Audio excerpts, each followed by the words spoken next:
बाणी कबीर साहब जी। जाग प्यारे अब तू काहे को सोवे, रैन गए दिल काहे को खोवे। जाग प्यारे अब तू काहे को सोवे, रैन गए दिल काहे को खोवे। ये संत कबीर दास जी महाराज की रूह को उभारने वाली वाणी है। ये चेतावनी का शब्द है। चेतावनी कहते हैं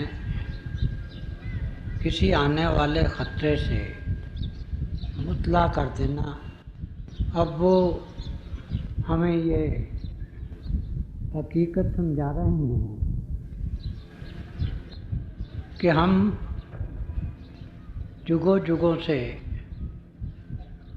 प्रभु से जुदा हो चुके। इस दुनिया के आगाज़ के मुतल्लिक यह बताया जाता है कि पहले प्रभु अकेला था, वो महाचेतनता का समंदर था। उस वक्त और कोई नहीं था। फिर उसे यह ख्याल आया कि मैं एक से अनेक हो जाऊं, एको अहम व्योमश्यामा। तो एक हलोर उठी, एक वाइब्रेशन हुई और उसने दो सूरतें इख्तियार की, एक ज्योति की और एक श्रुति की। और उसके बाद इन्हीं दोनों सूरतों को मिला के नाम कहा जाता है और इसी नाम की ताकत से खंड ब्रह्मांड बने। नाम के धारे खंड ब्रह्मांड और आहिस्ता आहिस्ता इंसान बना। इंसान के बाद धीरे धीरे 84 लाख जियालून बनी।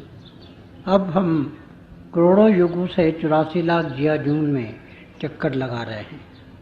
यह हमारे ग्रंथों में लिखा है कि जब प्रभु ने इस सृष्टि की रचना की तो वो बहुत खूबसूरत बनाई और जो आत्माएं उसमें लीन थीं उन्हें ये ऑप्शन दी कि वो अगर चाहें तो वो इस नई सृष्टि जो कि बहुत सुंदर थी, बहुत दिलकश थी, बहुत अट्रैक्टिव थी, उसमें जा सकती हैं।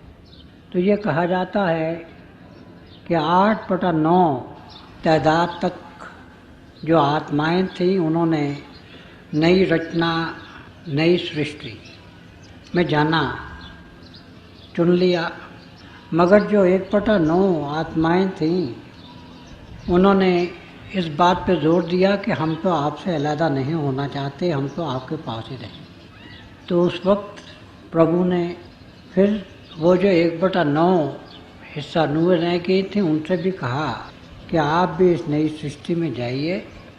मगर उनसे ये वादा किया कि सबसे पहले हम आपको वापस अपने निजगर में ले आएंगे और अपने में लीन कर देंगे। और हमारे मुर्शिद आज़म हजूर बाबा सावन सिंह जी महाराज यह फरमाया करते थे कि अभी तो वो 1/9 जो रूहें प्रभु से जुदा हुई थीं वही है धीरे धीरे प्रभु तक वापस जा रही।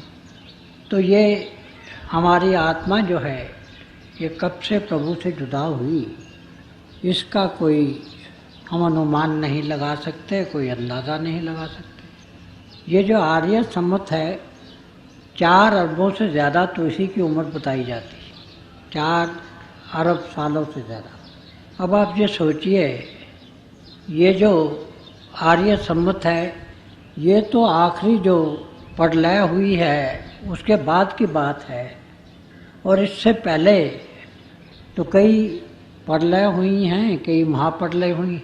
अब हमारी जो आत्मा है वो कितनी देर से प्रभु से जुदा हुई है और 83 लाख जियाजून में तकलीफ़ उठा रही है। अब इसका अंदाज़ा कैसे हो सकता है? तो यही कबीर साहब हमें समझा रहे हैं कि हम अनंत काल से 84 लाख जिया जून में भटक रहे हैं। हम यहाँ अविद्या में हैं, भूल में हैं, ज्ञान में हैं।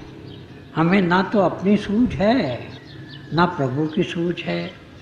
और यहाँ माया का प्रभाव इतना है कि हम तो ये भी भूल गए हैं कि हम आत्मा हैं, कि हम देहधारी आत्मा हैं। हम तो अपने आप को जिस्म समझे बैठे हैं। हमारी जो सोर्स है प्रभु, उसका तो हमें ख्याल ही कैसे होता। हम तो अपनी आत्मा को भी नहीं जानते और हम अपनी सारी की सारी ज़िंदगी जिस्म और जिस्मानियत के तलकात में ही बर्बाद कर देते हैं। तो संत महात्मा जब भी संसार में आते रहे हैं, वो हमें यही बताते रहे हैं कि ये जो मनुष्य जन्म है, ये बड़े भागों से मिलता है। यही सरदार जूनी है, इसे नर नारायणी देह कहा जाता है, अशरफुल मखलूकात कहा जाता है, क्राउन ऑफ क्रिएशन कहा जाता है, क्योंकि यही वो सुनहरी मौका है कि जिसमें हमारी आत्मा और परमात्मा का मिलाप हो सकता है। और इस नर नारायणी देह की फजीलत ये है कि इसमें ईथर है, इसमें आकाश का तत्व जो है वो प्रबल है, इसमें कॉन्शियसनेस है। बाकी जितनी भी दुनिया हैं उनमें ये आकाश तत्व या ईथर जो कॉन्शियसनेस इस लेवल की नहीं है। और चूँकि प्रभु महाचेतनता का समंदर है और हमारी आत्मा प्रभु की अंश होने के नाते से चेतन है, और ये जो हमारा इंसानी जिस्म है, इसी में हमारी जो आत्मा है वो इतनी चेतनता अख्तियार करती है। इसीलिए इसी मनुष्य जन्म में ही हमारा कल्याण हो सकता है। अब जो हमारी ज़िंदगी है उसका सबसे बड़ा एम जो है, जो मकसद है, वो ये है कि हम सत्य और असत्य का निर्णय करें। ये जो विवेक है ये सिर्फ इंसानी जन्म में ही हमें नसीब होता है। और हमारे धर्म ग्रंथों में यही आया है कि मुझे असत्य सत्य की तरफ ले चल, मुझे अंधेरे से रोशनी की तरफ ले चल। अब यहाँ माया का अंधेरा है और हमें तो रूहानियत की रोशनी में जागना है। हम यहाँ सोए हुए हैं और महापुरुष हमेशा यही कहते चले आए हैं कि हम जाग जाएं, हमारी आत्मा जो है वो ख्वाबे खरगोश से उठ जाए, ताकि इसी जन्म में हमारी आत्मा का और परमात्मा का मिलाप हो जाए। 84 लाख जिया जून का ये जो चक्र है ये ख़त्म हो जाए। हमारे हजूर पुरनूर संत कृपाल सिंह जी महाराज अक्सर ये फरमाया करते थे कि ये जो डिमांड और सप्लाई का नियम है वो अटल है। यहाँ आग जलती है, वहाँ ऑक्सीजन आ जाती।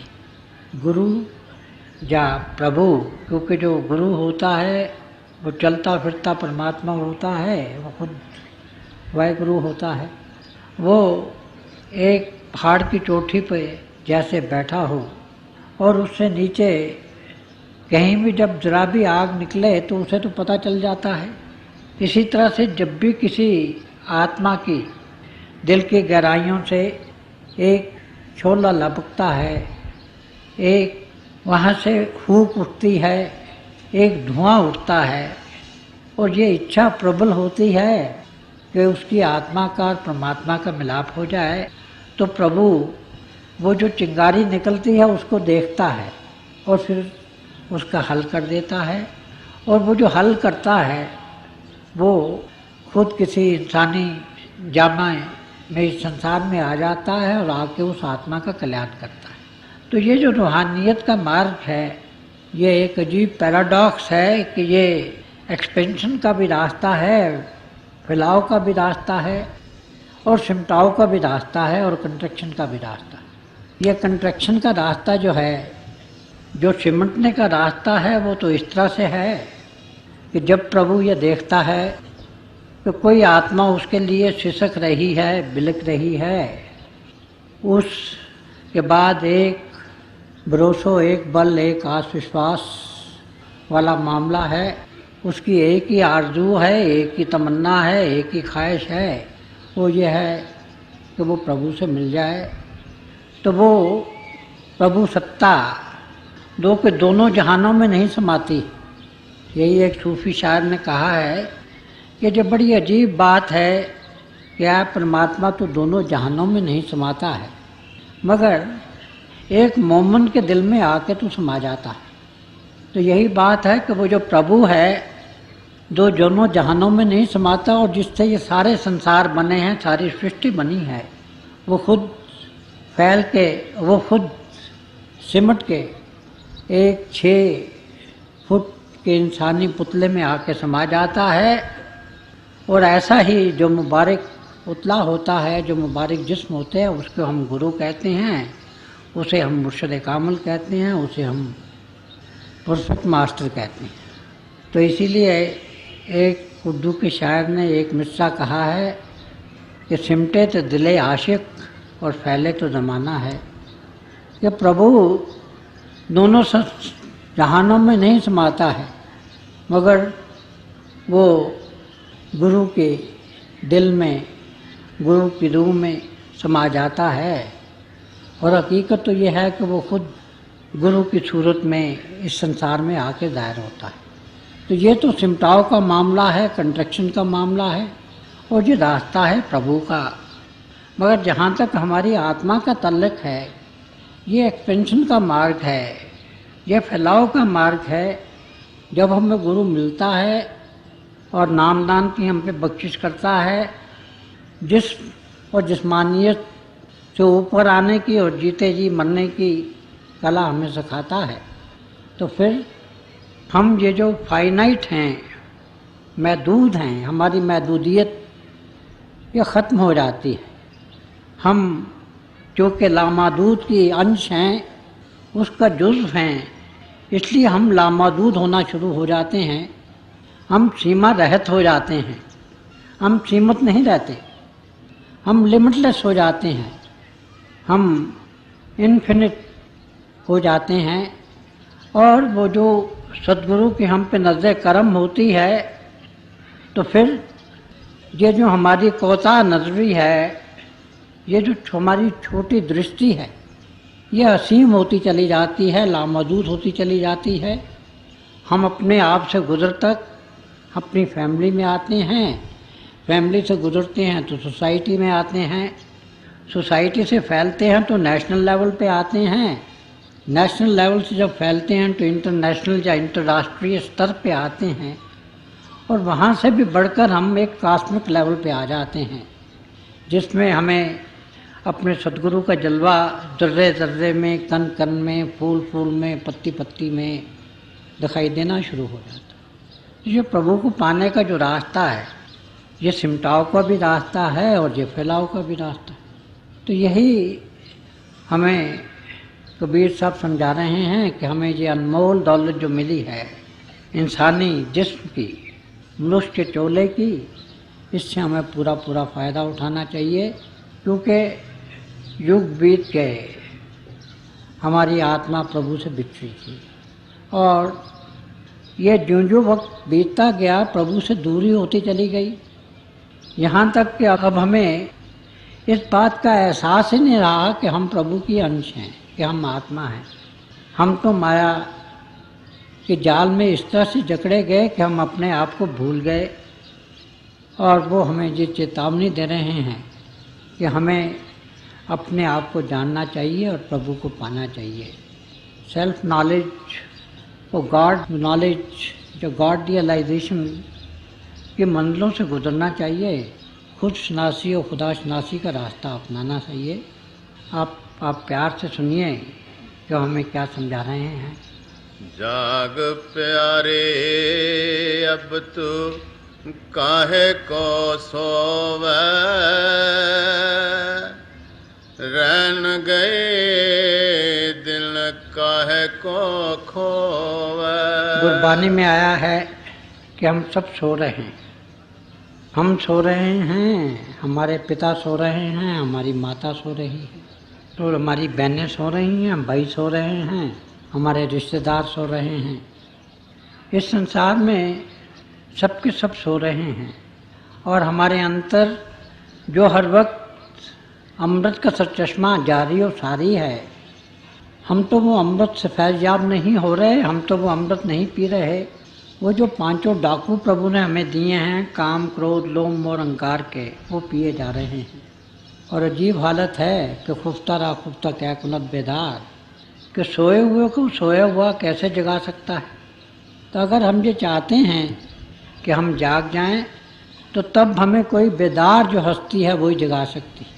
और वो बेदार जो हस्ती होती है उसी को हम गुरु कहते हैं, उसी को हम मुर्शिद कहते हैं। तो यही बताते हैं कि हम तो सोए हुए हैं, हम तो अपने आप को भूल चुके हैं, मुँह माया में हम गलतान हो गए हैं। तो इसलिए अगर हमें किसी ऐसी प्रभु रूप हस्ती की सोबत मिल जाए तो तभी हमारा कल्याण हो सकता है। तो ये जो मनुष्य जीवन है, जो जागने का वक्त है, तो कबीर साहब हमें ये चेतावनी दे रहे हैं कि हम बेहोशी के आलम में युगों युगों से पड़े हुए हैं।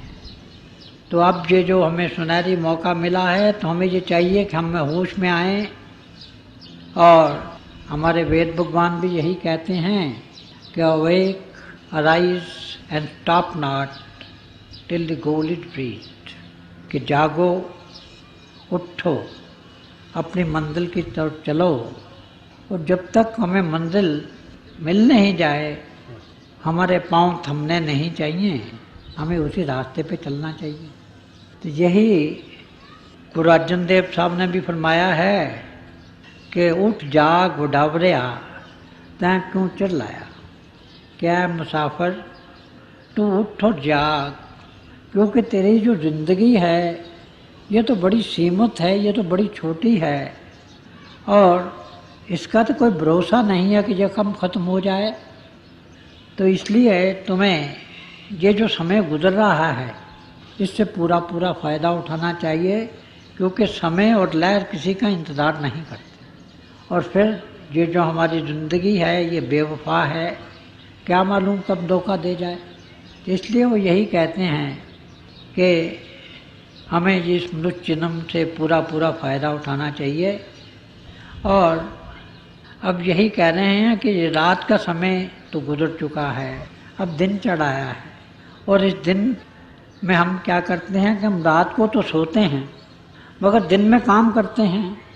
तो यही हमें बता रहे हैं कि भाई हम सो तो बहुत चुके, अब तो दिन चढ़ आया है और जो हमारा आदर्श है हमें उसके पाने के लिए कोशिश करनी चाहिए, हमें जागना चाहिए। और यही कुर्बानी में फिर आया है कि भई प्राप्त मानुक दे हुरिया, गोविंद मिलन किए तेरी बिरिया। तो ये स्वामी जी ने भी कहा है कि ये तो समय मिला अति सुंदर।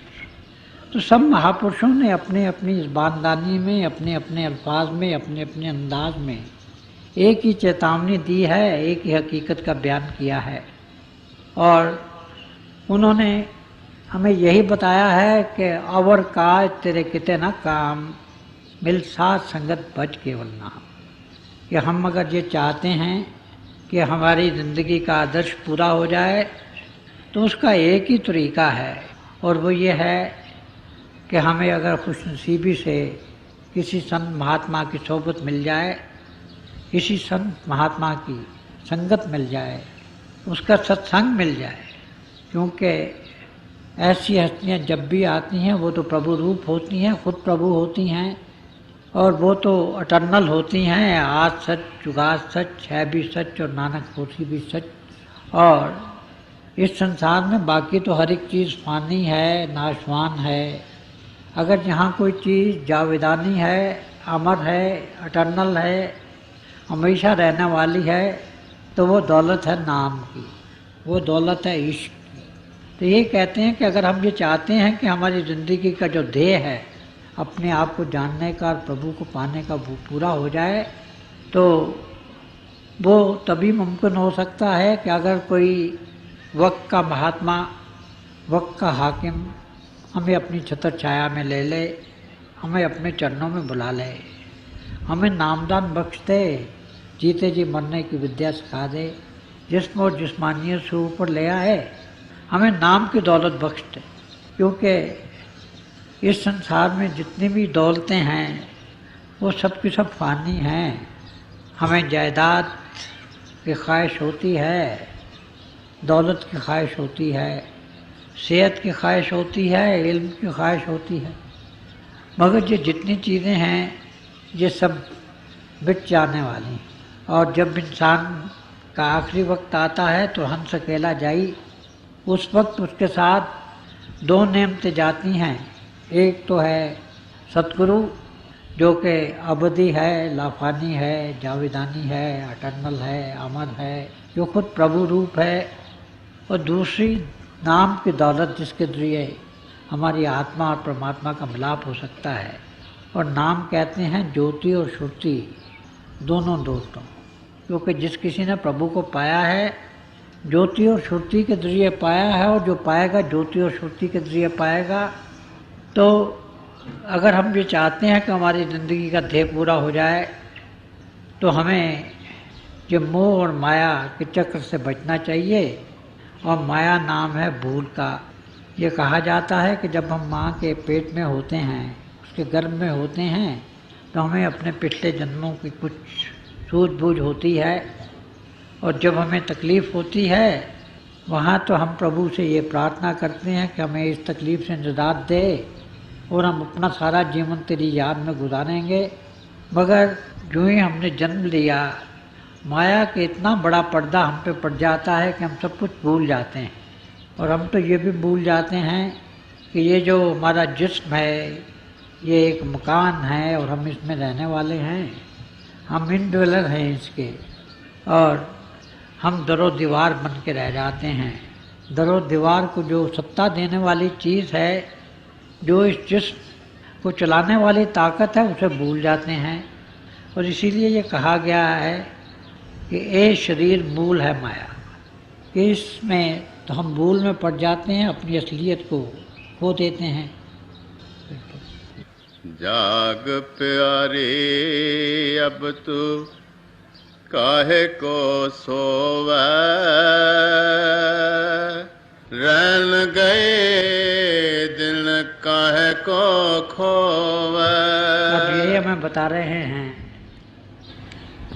कि रात का समय तो गुजर गया, हमारे कई युगों से आत्मा प्रभु से जुदा हुई है। अब तो दिन का समय आ गया है।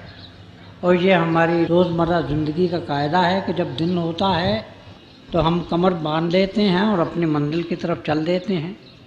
जब प्रभात होती है तो नगारा बजता है और हम जो हमारी डेस्टिनेशन होता है उसकी तरफ चल देते हैं। तो कहते हैं कि ये जो मनुष्य जन्म मिला है इससे पूरा फ़ायदा उठाओ और किसी महापुरुष की छत्र छाया में बैठ के जो अपना निज घर है उसकी तरफ सफ़र शुरू करो। जिन जागा तिन मानक पाया, तै बारे सब सोए गवाया। अब ये कहते हैं क्या है इंसान, तुम तो दीवाने हो, तुम तो पागल हो। अब जो दीवानगी होती है ये दो तरह की होती है। हम तो सब दुनिया के दीवाने हैं। हम तो दुनिया ये जो ऊपर से खुशनुमा भासती है और अंदर से जिसमें दुख ही दुख हैं, हम उसी में उलझ के रह जाते हैं। हम उससे बाहर की तरफ देख ही नहीं पाते। मगर जो असली दीवानगी होती है वो तो जगानगी में बदल जाती है। ये जो दुनिया की दीवानगी होती है ये दो दुखी का नाम है, दुचित्ती का नाम है, ये डिल्यूजन का नाम है। मगर जो असली दीवानगी होती है वो तो दो से एक कर देती है। और जो दुनिया की दीवानगी है वो एक से दो कर देती है, दो से चार कर देती है। वो हमारी तवज्जो को बाहर फैलाती है। मगर जो प्रभु का इश्क होता है, जो प्रभु की दीवानगी होती है, वो हमें दो से एक कर देती है। इश्क के मतलब बहुत सी परिभाषाएं की गई हैं, डेफिनेशन की गई हैं। और उनमें से एक ये है कि ये ऐसी तलवार है जो 2 से 1 कर देती। और ये भी जो बात है बड़ी पैराडॉक्सिकल मालूम होती है, अजूब मालूम होती है कि तलवार काट के 2 से 1 कैसे कर देती है। मगर हकीकत में ये सच है कि ये इश्क की तलवार ऐसी है कि जो चीज़ ज़रूरी नहीं है ये उसको काट के साफ़ कर देती है और वही चीज़ रखती है कि जो ज़रूरी चीज़ है। अब चाकू है, हम कोई फल खाते हैं तो उसका वो छिलका चाकू से उतार लेते हैं, उसका गुदा रह जाता है। इसी तरह से जो इश्क की तलवार है, ये जितनी हमारी वासनाएं हैं, जो काम क्रोध लोभ मोह अहंकार के पर्दे हैं, ये जो खोल है फिजिकल, एस्ट्रल और काजल, ये स्थूल सूक्ष्म और कारण, इन सबको ये जितने खोल हैं ये काट देती और अखीर में निरोल हमारी आत्मा रह जाती है। और यही कह रहे हैं हम तो पागल रहे हैं, हम तो दुनिया के दीवाने रहे हैं, हम प्रभु के दीवाने नहीं बने।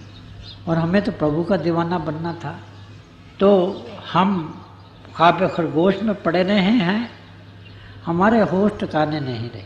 मगर अब ये जो हमें इंसानी जिस्म मिला है, तो हमें ये हमारी सुबह का वक्त है, ये वो जो नूर की सुबह है उसका समय है, तड़के का समय है। और अब हमें अपनी कमर बांध लेनी चाहिए और अपने सफ़र की तरफ चल देना चाहिए, क्योंकि ये जो इंसानी जिस्म है ये बड़े भागों से मिलता है। और अगर एक दफ़ा बदकिस्मती से हमने ये सुनहरी मौका गवा दिया तो फिर खुदा जाने कि कब वो आफत क्या माजरा निकले वाला मामला हो जाएगा कि पौड़ी छुटकी फिर हाथ ना आवे ऐला जन्म हुआ है। तो यही बताते हैं कि हमें मोह माया से, दुनियादारी के झंझटों से, इनके स्वप्न से जागना है। क्योंकि जब हम स्वप्न ले रहे होते हैं तो हम जो कुछ देखते हैं ऐसा प्रतीत होता है कि वो सत्य है, मगर जब सपना टूटता है, जब ख्वाब ख़त्म होता है, तो फिर हमें होश आती है कि ये तो कोई असल चीज़ नहीं थी, इसमें रियलिटी नहीं थी। इसी तरह से हमें भी जागना है। और जब हम प्रभु के रास्ते पे जागते हैं तो हमें इस बात का निर्णय हो जाता है, इस बात की डिस्क्रिमिनेशन हो जाती है कि जो दुनिया और दुनियादारी के सारे झंझट जितने हैं ये सब एफिमरल हैं, ट्रांजिटरी हैं, फ़ानी हैं, नाशवान हैं। और हमारी आत्मा तो परमात्मा की अंश है जो अमर है, और हमारी आत्मा को तो अमर होना है। इसलिए हमें यही चाहिए कि हम किसी महापुरुष के चरणों में पहुँचें, या असली मानों में वो खुद हमें अपनी कृपा से अपने चरणों में बुला ले, नाम दान बख्श दे, ये जो मोह और माया की नींद है इससे जगा दे और प्रभु के रास्ते पे अपनी दया से हमारा ये जो सफ़र है ये शुरू करा दे।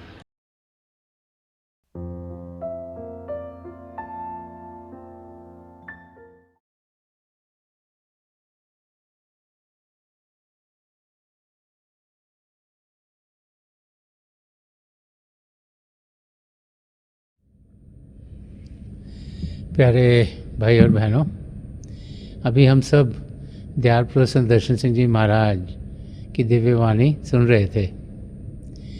जब भी हमें संदर्शन सिंह जी महाराज के शब्द सुनने को मिलते हैं तो एक नया रास्ता हम सब के लिए खुल जाता है, जिसके ज़रिए हम अपनी मंजिल तक पहुंच सकें।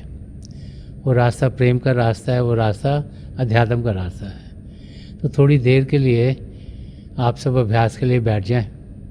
आप जहाँ भी बैठें आराम से बैठिएगा, अपनी आंखें बंद कर लीजिएगा और ये आंखों के डेले आई बॉल्स हैं सीधे सामने फोकस होने चाहिए, जैसे 8-10 इंच आपके सामने फोकस हैं। आंखें बंद करते ही वो भाई बहन जिन्हें नाम की देन मिली है आप सिमरन कीजिएगा, और जो भाई बहन यहाँ नए हैं आप पिता परमेश्वर के किसी भी जाति नाम का जाप कीजिएगा। जाप मन ही मन करना, ऊँचा नहीं दोहराना। आपके सामने रोशनी के चिन्ह आपको देखने को मिलेंगे। शुरू में शायद ऐसे लगेगा रोशनी आकर जा रही है, रोशनी के चक्र हैं, लेकिन जैसे जैसे आपका ध्यान टिकता चला जाएगा आपको लगेगा रोशनियाँ टिक गई हैं और बहुत से नज़ारे आपको देखने में मिलेंगे। तो जो कुछ आपको दिखता है उसे बड़े आराम से देखिए, प्रेम से देखिए, और आप देखेंगे कि आपकी ज़िंदगी में आपको कितना सुकून मिलेगा, कितनी शांति मिलेगी, और आपकी ज़िंदगी प्रभु के प्रेम से भरपूर होनी शुरू हो जाएगी। थोड़ी देर के लिए आप सब अभ्यास के लिए बैठ जाएं। प्रभु की दया हो कि हम सब जो पिछली सेंचुरी के महापुरुष हैं, हजूर बाबा सावन सिंह जी महाराज, परम संत कृपाल सिंह जी महाराज और दयाल पुरुष संत दर्शन सिंह जी महाराज, उनके वचनों को अपनी ज़िंदगी में ढालें और अभ्यास के ज़रिए प्रभु की प्राप्ति करें। थोड़ी देर में आप सबको इस अभ्यास से उठाऊंगा और मेरी शुभकामनाएं आप सबके साथ हैं।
छोड़ दीजिए जी।